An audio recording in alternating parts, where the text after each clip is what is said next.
Hi po, my name is Aimee. I am a Filipina fangirl living here in South Korea with my Korean family.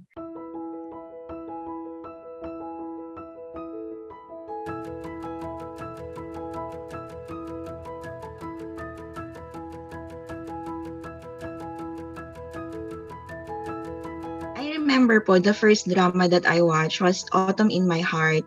But yun, sobrang nahook ako sa K-drama. I think that was 2009.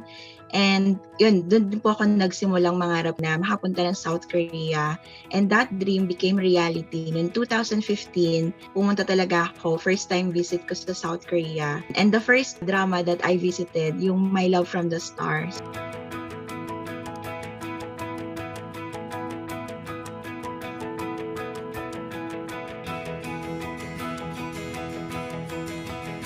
Ang saya-saya ko, oh my God. Captain Ri, oh my God. Oh my God, ito na yung bahay ni Captain Ri. Wait lang, hihimasin ko lang yung pintuan. Oh my God.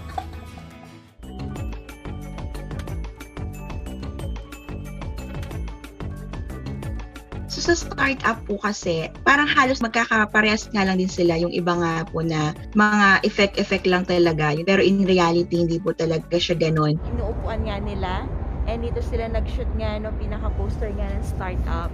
And nandito nga talaga yung pinaka nilalagay nga nila. Ayan, na letters.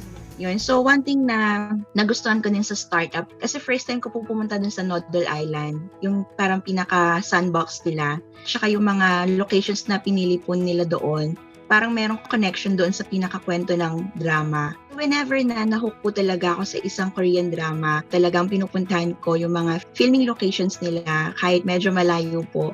Kasi iba pa rin nga yung feeling na makita nyo kung saan sila nag-shoot, yung mga gamit na ginamit nila sa drama.